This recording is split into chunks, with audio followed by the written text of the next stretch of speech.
Yes, we're starting the recording now. That's good. All right, I will then start the webinar. Can you all see my screen? Yep. That's great. My name is Irene Sabota. I'm MLA's Program Manager for Consultation. So one of my jobs is to run the annual call and the producer consultation that sort of sits behind the annual call. The consultation process is where we get all the priorities from the producers on what they would like MLA to invest in for our on-farm R&D. This is nutrition is the first webinar. This is actually the first time we have done webinars for our annual call. So they obviously you are subject to a little bit of trial and error today, and I do apologise for that again. However, I'm sure we'll get through it. The purpose of today is really to give you a chance to interact with the MLA program managers for nutrition, and I will just scroll through here. So we've got both Nigel Tompkins and Richard Apps online here today. Nigel looks after the cattle side of things, and Richard looks after the sheep side of things. And they will both answer any questions you may have. Before we sort of get into that side of things, I just wanted to briefly remind you about the process for MLA's annual call. This is the third annual call we're running in MLA for our on-farm investments. It changes a little bit every year. We're continuously trying to improve the process. And every year that results in minor changes in timing and in the look and feel of the whole thing, including our application template that changes a little bit every year, and the process itself. Someone has a little bit of background noise there. Can you please mute yourself? Thank you. So the annual call went live on Wednesday last week, and will stay open until the 30th of October. I believe that's just 1 day short of 5 weeks, really. So we nearly have 5 weeks to look at the preliminary stage of the process. The application template is on MLA's website. We will show you the links in just a moment, just to make sure everyone knows where it is. The key thing is in the preliminary stage of the process is that producers are reviewing all the incoming proposals.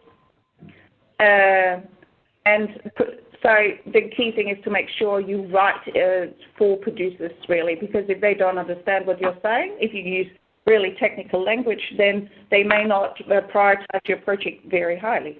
So it's very important to write so producers can understand it. Producers will have a 5-week period as well to go through the preliminary proposals, and then MLA over Christmas will go through the ratings from the producers, so that we will be able to call for full proposals at the end of January, and that full proposal call will be open for 4 weeks.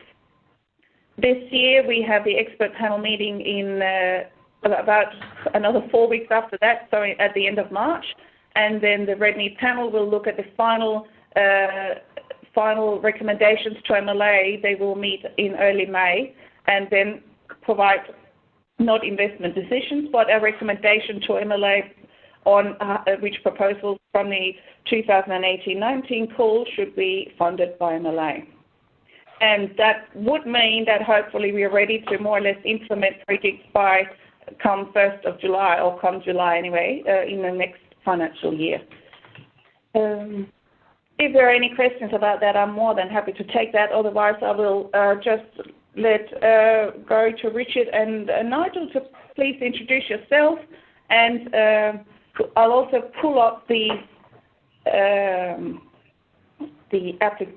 terms of reference, and we'll have Nigel and Richard briefly walk us through the nutrition side of things. I'll just find it here. Right. Thank you, Richard, Irene. It's Nigel. Yes. Thank you, Irene. So it's Nigel here. Look, I'll go over the terms of reference in a rather broad brush, and then let Richard take it down to the sheep level, because our terms of reference was formed up by priorities mainly coming from both Western and the Northern RBCs, where the Western committees have really identified Mediterranean farming systems as an area for their interest, but also optimising profitability through supplementation. So there's some very focused priorities coming through from the West, and there's going to be a reasonably heavy interest on the sheep side of things and mixed farming from Western producers. Northern panels have indicated rumen technologies again as a methodology to improve feed efficiency, and this year we're seeing more specifics in terms of rumen technologies that target feed conversion efficiencies for grass-finished cattle. So it's been made quite clear to us that the terms of reference for this year under nutrition is to also identify opportunities under feed conversion efficiencies.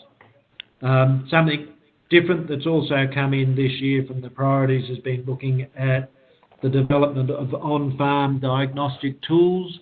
Now, whether that's a tool for use of supplementation or a tool for determining body condition score or a tool that may be adopted from other sectors is yet to be determined, but industry is certainly looking at something that can be used on-farm to support decision and management of grass-fed systems. So that's pretty much an overview for this year's terms of reference. The specific wording that comes into that term of reference has actually been taken directly from industry. They've been quite adamant this year that that is the wording they want to show in the terms of reference, and that MLA have not interpreted or reworded it.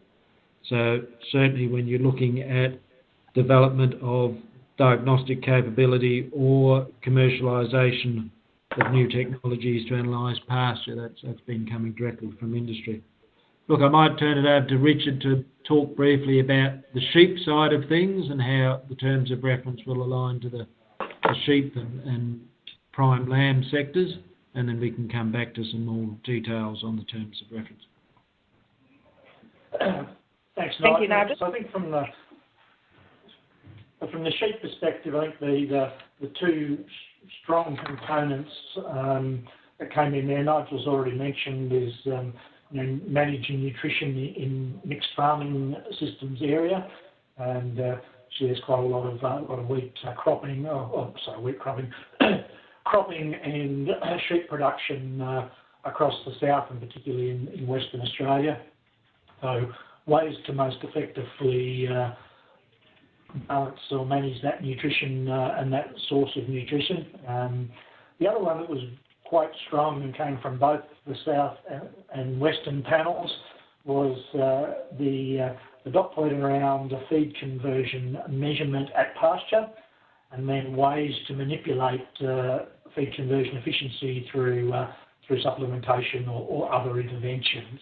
So that was a quite specific one, and both the southern and western panels brought that up independently and wanted that included this year. From a sheep perspective, first, I just want to note that due to the money we've got available in our budget hasn't changed, due to 4 projects and 3 of them being significant in dollar value getting up from the last round. From the sheep productivity budget, I'm expecting probably only 1 project will be able to be funded out of that budget area this year. So if you're looking at sheep funds, you really need to be very focused on the terms of reference and to have a chance of getting that through, I believe. So it's just a case of a high level of allocation based on into next year's budget, based on what was supported through the review process this year. Great. Thank you very much, Richard. We will now move to ask for questions. Okay. And if you could, please introduce yourself before you ask the question.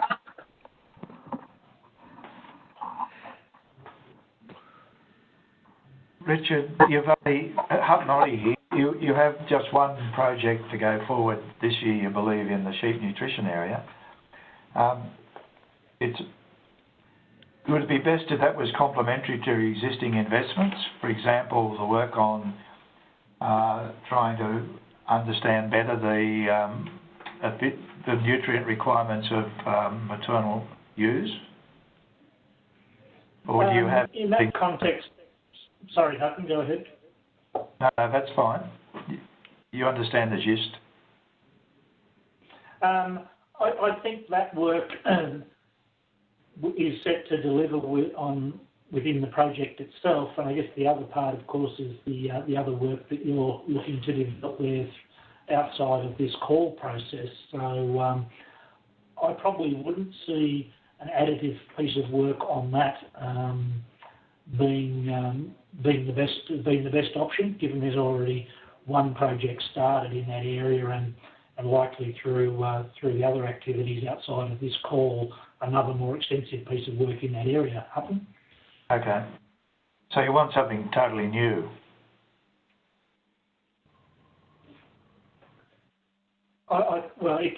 Yes. With respect to that feeding standards type work, I'm not seeing that we probably need a third piece of work in that area at this point, but I don't understand fully the scope of what you're proposing to do in the other work you're getting underway there. Okay, righto.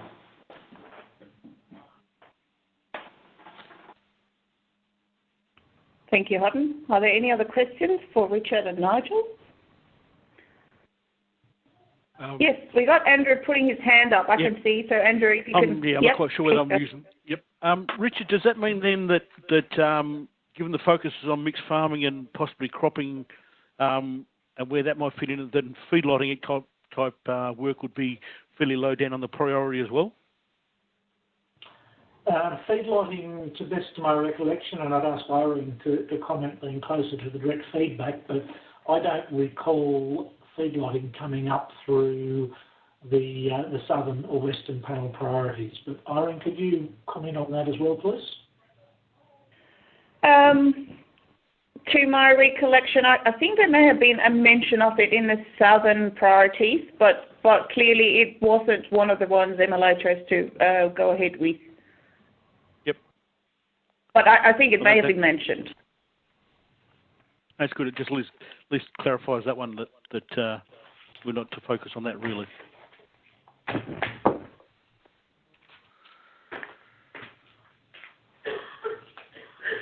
Okay. Do we turn that off? Nigel, have we lost you? I'm just hearing we might have lost Nigel. Well, we hope you find your way back. Andrew, do you have any other questions for Richard? Not at this stage, no. I'm still just getting my mind around where things are.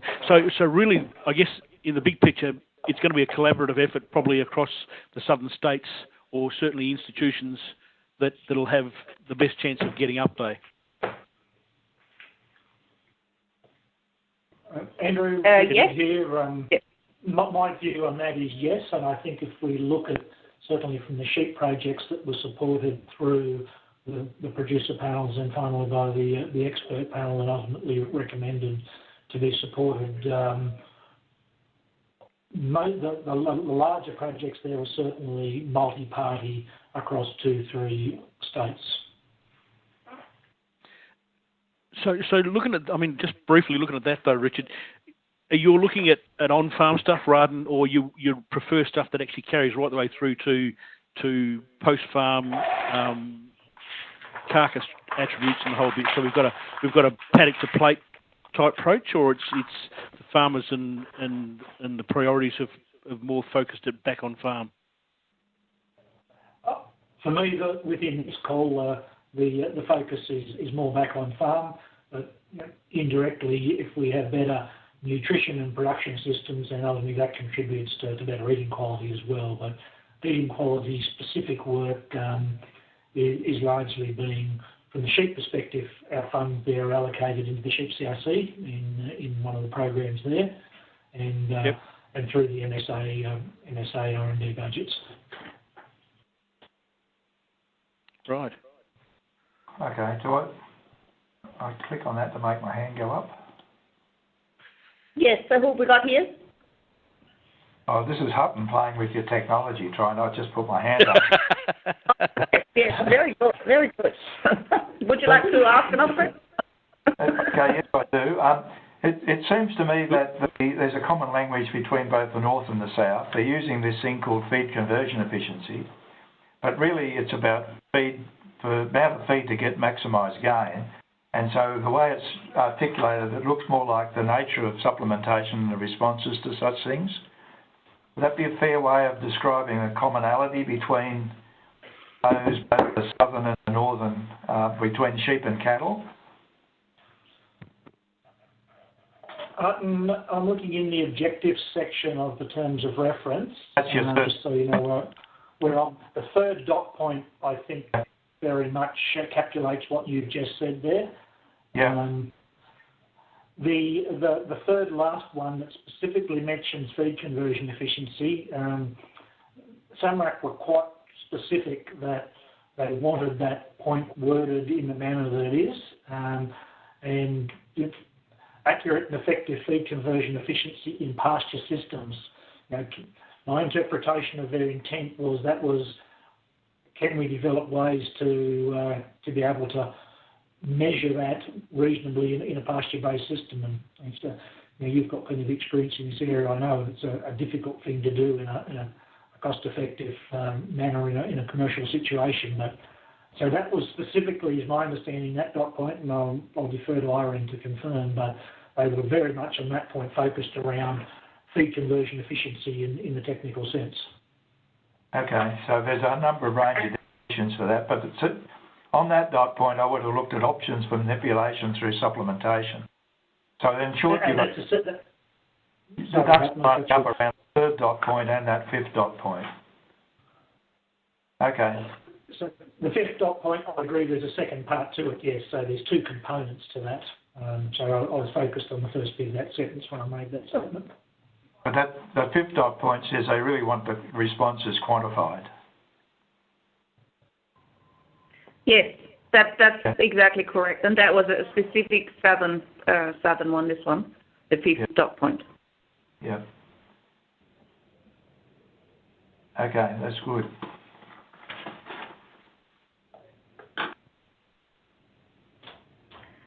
Thank you, Houghton. Have Dave and Rob, have you got any questions? You're both on mute, I can see, but if you have any questions, now is certainly your chance. Hi, it's Dave Henry here, and no, so I dropped out for a couple of minutes as well, unfortunately, but no, just taking it all in. I haven't got any questions specifically for now. Thank you. Okay, thank you. And Rob, yes. Irene, Nigel's back online, so I don't know how much of that I missed or whether there's something I need to add. I'm sorry about this technology. We're not having a good day here. I think you're all right for now, Nigel. Rob has got a question, I can see. Rob. Well, thank you. I'm glad you're back, Nigel. My question to you is really in relation to the number of budgets and the magnitude of the budgets which might be available. As I understand, Richard was saying there's likely to be only sufficient budget for one major project in the sheep area. Would you be able to comment on the number of projects that you might be looking for in the northern area and the cattle area? Look, Rob, at the outside at this stage, we'd estimate we could probably fund up to 3 major ones, but a major is probably around the 1.5 million. So if we get smaller projects come through, obviously we can fund smaller ones, a number of smaller ones. But look, at this stage, I'd say 3 would be our maximum of a significant size. Do you have any thoughts about whether you'd like a lesser number of major ones or a greater number of smaller ones? Look, Rob, for this area, we know this sort of work doesn't come cheaply and it doesn't happen overnight either. So look, I would be much happier, given what we've done in the past, is fund 2 good ones at the end of this cycle. Now, if there's still funds available and there's something we can cover that's either of the smaller budget or perhaps only an 18-month or 2-year project, then I probably think that would be the third one. But ideally, if we can get 2 significant projects in this cycle, that would be a good outcome. And a related question, is there any particular level at which you'd consider a smaller project? That, for example, I think several years ago there was discussion that anything under sort of 100,000 a year was considered as not very good investment, in the sense that it requires a lot for overheads in relation to the work that can be done. Do you have any particular view on that? No, well, look, that's probably the best way to approach it, Rob. You're right. Anything under $100,000 per annum in terms of R&D, you question whether it's really viable by the time you take out your salaries and your overheads and what you are trying to achieve. In terms of smaller projects, I'd probably think looking at the development of diagnostic tools might be a smaller scale project, especially if it was something that didn't involve extensive animal studies, and it might be more lab-based, or it might be an investment in a tool that's in existence but it needs further modification or refinement.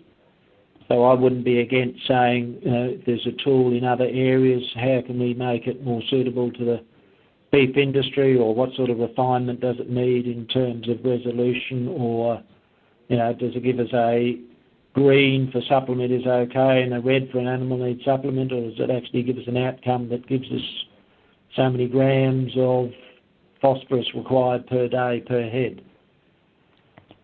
Right. Thanks, Nigel.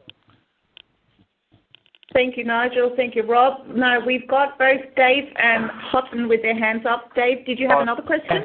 I'll put it down. I put my hand down in this system. Oh, okay. You can go if you like, Hutton. Go. I think, Hutton, did you have another question, or did you just leave your hand there? So I'm just trying to make my hand go away. Lower hand. Oh, okay. I think you just have to speak again. That's good. Sorry, does that mean we're at the end here? I'll just ask if there are any more last-minute questions from anyone. I just had one, if you wouldn't mind. It's Dave Henry here. Yes. And I'm not sure if it's Richard or Nigel. I'm looking at the objectives that are up on the screen at the moment, and in one of them about the development and validation of new and novel technologies, etc. It's the first mention of NIRS, which is a very technology, and I just wonder whether that's what the outcome of that sort of statement really is trying to get at, whether the producers are sort of thinking NIRS is the end game for something in particular, because coming, I guess, from an R&D side, we're often thinking about new and novel ways of getting at the same thing but with a different type of technology. So I don't know if Richard or Nigel have any intelligence on what they're trying to get at there. Yeah, I'm happy to cover this one, Richard, and then you can add to it if you think I've missed something. Look, Dave, there's been a concentrated effort to try and get NIRS back on the agenda, particularly fecal NIRS, and there's a number of players interested in investing in this area, and probably for the last 18 months to 2 years there's been ongoing discussions around handheld devices for either measuring pasture quality in the field or even measuring diet quality based on fecal samples. So really that's a comment there where NIS is an example, but we would specifically be looking at pushing that technology further and looking at not only possibly handheld devices for a variety of uses in a pasture finished system, but also in terms of whether that device is cloud-based and who has access to a larger data set based on feeds available or based on existing calibration equations. So that's probably an example where I mentioned earlier to Rob where there is an existing device or technology and it needs to be pushed that little bit further.